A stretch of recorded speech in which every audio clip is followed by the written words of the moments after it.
the most merciful. Assalamu alaikum wa rahmatullahi wa barakatuh. In this session, inshallah, I will talk about the English thought and culture. Briefly, I will call it the ETC. So whenever I say ETC, this is an abbreviation or an acronym for English thought and culture. I hope that you will enjoy this lecture. Just to remind you again about my email, so the instructor's name or facilitator, just to help you enjoy and learn in this course, inshallah. Naji Ibrahim Al-Arfaj. My email is najiarfaj@gmail.com. You can, if you like, you may visit my websites, etawasul.org or 360itsrealbeauty.com. So you'll find more information about, my TV programs, radio programs, books, articles, and other materials like PowerPoint presentations, etc., etc. The ETC focuses on what? So just to remind you about what I talked about in the first session, it focuses on the factors, roles, and aspects that have influenced the English language, thought, and culture. It presents the foundations. It presents the foundations of European thought and culture. It highlights, in addition to that, this course, inshallah, will highlight the many contributions of Arabic and Islamic culture and civilization to the Western thought and culture in general. Furthermore, this course will provide it provides students with tools and skills for cross-cultural communication and dialogue with others. So I hope that you will enjoy it, inshallah. Pre-reading or pre-presentation questions. I would like to think, before we take this, this avenue or this course from the beginning, let's ask some major questions concerning this course. What is meant by English thought and culture? What is meant by English? Do we mean the people or the language or the culture or what? So what's meant by English? Think about it. And when we talk about English, are we thinking about the people in Britain, or maybe the people in the United States, or in other places like New Zealand, Australia, or South Africa, because they speak English too? What is the definition of thought?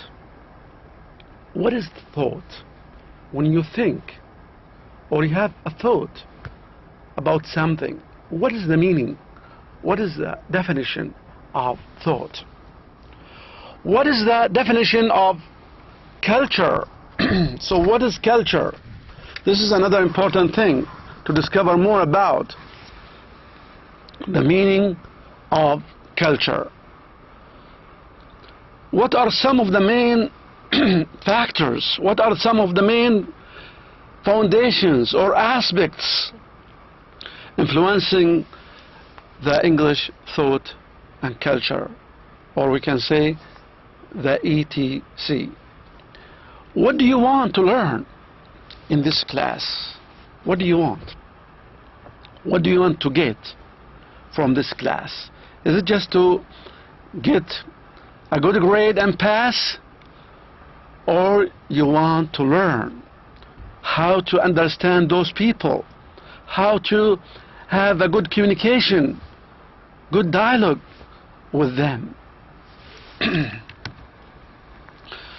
Now let me go to the lecture elements or outlines of this lecture. First, background. Excuse me. And this is an introduction to this course. Let me briefly tell you why I am interested, so interested in teaching this class. At the beginning, I would like to thank Dr. Abdullah Najjar and Dr. Abdullah Al-Fraidan for selecting me to teach this course in particular. They told me, we need you to teach this course because of your background or your experience with the West. So I would like to thank them all. In 1982, around 30 years ago, I decided to major in English for a big vision, for a great purpose. When I finished my high school, I was thinking about the West. I was thinking about their culture, their civilization, their language, and more specifically, English. This is why I decided in 1982, in the Hijri calendar, it was 1402. I decided to major in English for a great purpose: to understand the West, to master the language, to be able to translate, and to be able to write books or prepare TV or radio programs. This was my big goals, or this was my big vision. Alhamdulillah, I entered into the College of Education at King Fahd University, KFU, in 1982. I graduated in 1986 with distinction, Alhamdulillah. I was elected by the English department to be a TA, or a teaching assistant. Then I was granted a scholarship for 7 years. It was a 7-year scholarship to finish my master's and PhD in applied linguistics. I went to the United States. I spent there about 7 years. Specifically, I went to Michigan State University, where I got my master's and PhD in applied linguistics. My major, or my focus, was on reading difficulties, reading and reading theories. And this gave me a great chance. It gave me more power to read and read and read about English, about their culture, their civilization, their values, principles, as well as other aspects. Americans say knowledge is power, and the reading of power is so great. Try to read. This is my brotherly advice to you, my dear brothers and sisters. Actually, you are like my children, males and females. You are like my children. So I would like to give you the gist, the spirit of what I have learned during the last 30 years. So think big, think smart. Now, when you read, when you major in English, when you study, don't think about just passing, just finishing. Let me finish it. Make it a great learning experience for you. Enjoy it. Have fun when you learn. Don't make it a bad or don't make it a problem. Don't make it a bad thing to think about. Oh, study, I don't like it. On the contrary, enjoy it. استمتع بها. Enjoy your study. So this is a quick and brief introduction or background about why I like and I was selected to teach this course. Thanks for Allah subhanahu wa ta'ala. I graduated in 1997. I graduated from Michigan State University. I finished my master's and PhD with distinction. I went back home. I went back to our great country, Saudi Arabia. I started teaching as an assistant professor in the department, and then I became the head of the department. I had other projects, other activities concerned or concerning dialogue and cross-cultural communication. I have a center. It's called the International Communication and Dialogue Center. You can go to my website to go, if you like to go to my website, if you like, to get more information and more pictures about our center. I traveled to many countries. I went to the United States, Canada, the UK, Spain, France, Germany, Italy, you name it, more than 50 countries. So I learned a lot from interaction, from communication with others. Thus, I am so interested to share this, or to share my experience, or to teach this course. Definitions. Let's go now to definitions. This is the second part I would like to talk about in this session or in this class. Then we will talk about foundations and factors influencing the ETC, or the English thought and culture. What are the factors? What are some of the foundations, some roles, some aspects that have influenced the ETC, or the English thought and culture? Definitions. These are main terms or main names that I would like to share with you in this class or in this lecture. English, thought, culture. What do we mean by that? Okay, now let's go to, I wish that you go yourself and check this for yourself from a dictionary or from the internet. You have a great resource, that is the internet. I went to the internet, as you see there, English from Wikipedia, the free encyclopedia. So what do we mean by English? So English is a West Germanic language that was first spoken in England and is now the most widely used language in the world.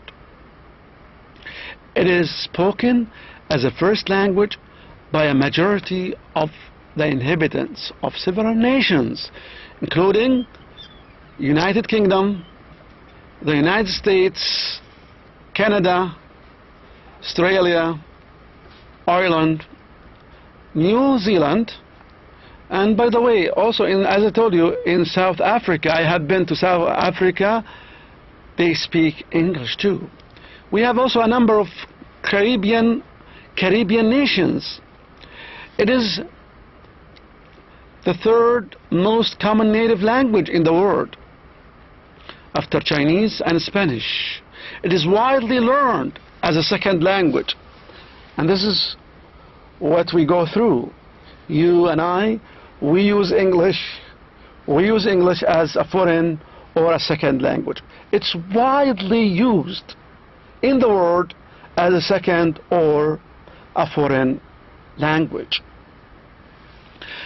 And it is an official language of the European Union, many Commonwealth countries, and the United Nations, as well as in many world organizations. English arose in the Anglo-Saxon kingdoms of England. Anglo-Saxons.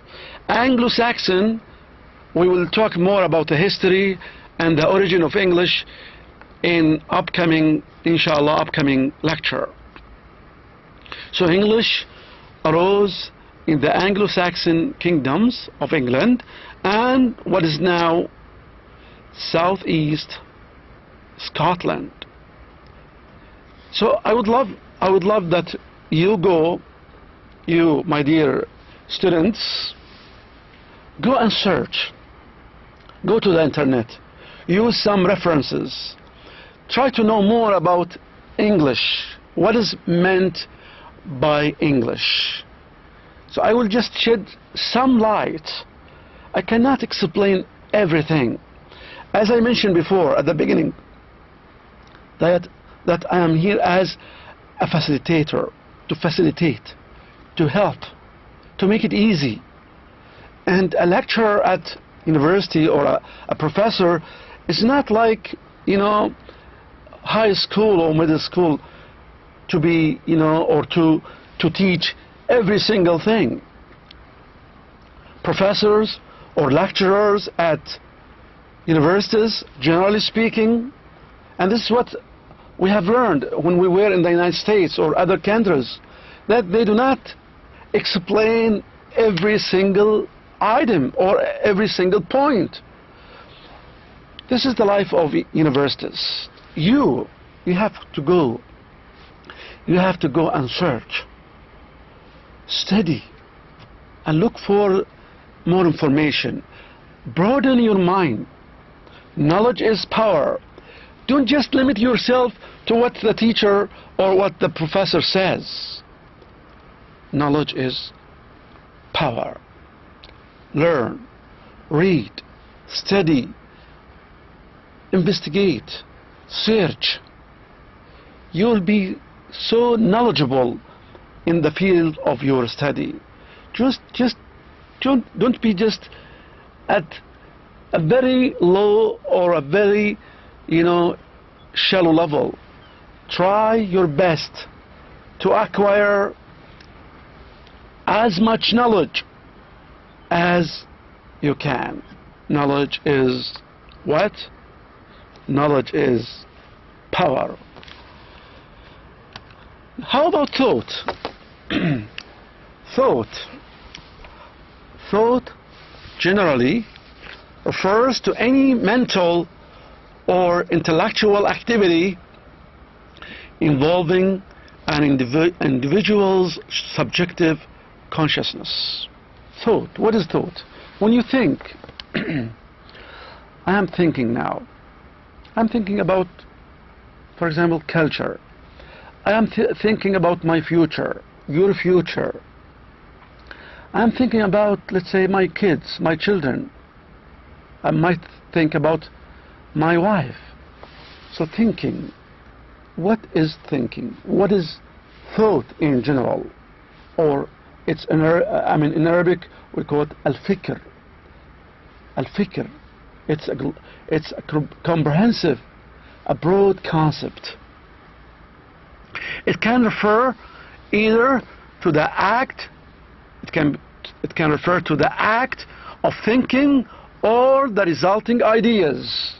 Thought, fikr. It is the result. إذن هي خلاصة التفكير تصل إلى فكر. هذا هو فكري. ما هو الفكر الإسلامي أو ما هو الفكر الأدبي الفكر الغربي? What is the Western thought concerning this issue or that issue? What is the Islamic thought concerning that issue. So similar concepts include cognition, المعرفة, cognition الإدراك أو المعرفة, consciousness أيضا تأتي بمعنى الضمير, and imagination الخيال, تخيلك. Imagination. What is your imagination about your post-study? What is your dream about your graduation? And what is after graduation? What is your dream? What is your vision? What is your imagination? So it's based on thinking. It is based on thinking. You think, okay, God willing, inshallah, maybe some of you might think as follows: when I graduate, I will go to the United States to get a degree or to finish my master's degree. Thinking. This is a thought. Fikr. Some of you might think, when I finish, God willing, inshallah, I will establish a business for teaching English or translation. Some might decide to go to work at schools or to work at a university, to apply for a position at a university as a TA, as a teaching assistant. Thinking. You think about it. Because thought underlies almost all human actions and interactions. Understanding its physical and metaphysical origins, processes, and effects has been a long-standing goal of many academic disciplines, including, among others, biology, philosophy, psychology, and sociology. So I would like you to, again, to read more. I will not read the whole text. I give you just tips, just quick reminders. So you might like to go to Wikipedia and get more information, or just search. Go to Google, search about this term or this name, thought. Now let me go to another important concept or term, that is culture. What is culture? What is culture? It says, in my culture, in their culture, in the Western culture, in the Arabic culture, or in the Islamic culture. So we speak about culture in general. What is culture? According to this definition, culture is that complex whole, which includes knowledge, belief, art, law, morals, custom, and any other capabilities and habits acquired by man. Man means humans in general, human beings, whether male or female, acquired by man as a member of a certain society. This is a definition by Edward Tyler. You can go to the internet, or you read any other books or references to learn more or to discover more about this term, culture. Another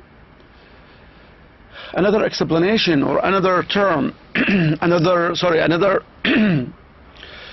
definition. Culture equals or means the beliefs, المعتقدات, social forms, features, and traits of a racial, these are so important words, racial, religious, or social group.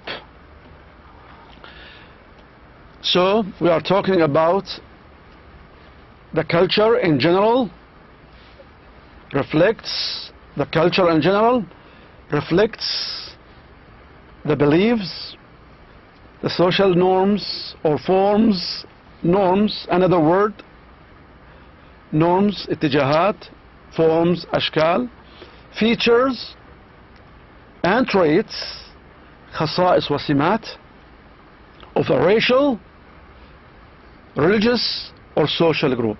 إذا مجموعة من الناس سواء لها جانب عرقي أو ديني أو اجتماعي. أي مجموعة, any group have this common culture.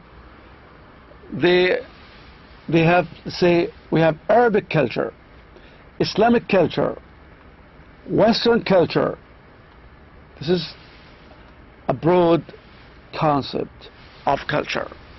So now, just to recap, to remind you about these three main definitions. Do you remember them? What are they? We talked about English. What do we mean by English? What is the definition of English? Then we talked about, number two, we talked about thought. What is thought? What do we mean by thought? Number three, culture. What is culture? Go back, please, I ask you again and again, broaden your mind, extend your knowledge. Don't stick to this presentation. It's not a matter of only passing this course and getting a good grade. This is not the main issue. In my mind, in my opinion, the issue is, are you going to learn? Are you going to benefit from this course in terms of knowledge, formation, experience, etc.? Now let me go to factors and foundations and factors influencing the English thought and culture. This is a very main part. It is a very main aspect in this course. I summarized this to you as the gist, as the core of 30 years of experience. You might find this not only through books, but I got this not only from books, but also from my own experience, from my own interaction. So I summarize this based on my own readings, findings, and experience. So you might not find these factors, these 7 factors, in one single book or textbook. But as I told you, this is the cultivation, al-hasad, cultivation of many years of reading, searching, and dialogue, communication with others. In my opinion, these are the main factors. There are other factors and other foundations, but I will focus in this course, inshallah, on the main factors and foundations. The first one is invasions. We'll talk about the invasions in the old history and the present history. Politics, economy. Why do nations generally invade others? Why? Why did, for example, the United Kingdom invaded other countries? Why did the Romans? Why did, you name it, the Americans? Why did they invade others? Why? So it's mainly, basically, politics, and for economy, money, اقتصاد وسياسة. إذا when they invade، إذا الغزو الفكري، الغزو الثقافي، الغزو اللغوي، الغزو العسكري. هناك أنواع من الغزو. There are many types or kinds of invasions. So this is a main factor for the influence or the influences on the ETC or the English thought and culture. Then we will talk about, inshallah, God's willing, I will talk about, but time is not enough. Now I am trying to conclude Roman and Greek teachings and philosophies. The Greek philosophy, the Roman teachings, religions in general, Judaism and Christianity, theories like Darwin's theory, movements and revolutions. Then we'll talk about the influence or the factors like media, printing, technology. In addition to that, I will talk about geography and location, contributions of other nations and cultures like the Islamic and Arabic contributions. So these are the main factors that I will discuss, inshallah, in the second lecture. Thank you. Wassalamu alaikum wa rahmatullahi wa barakatuh.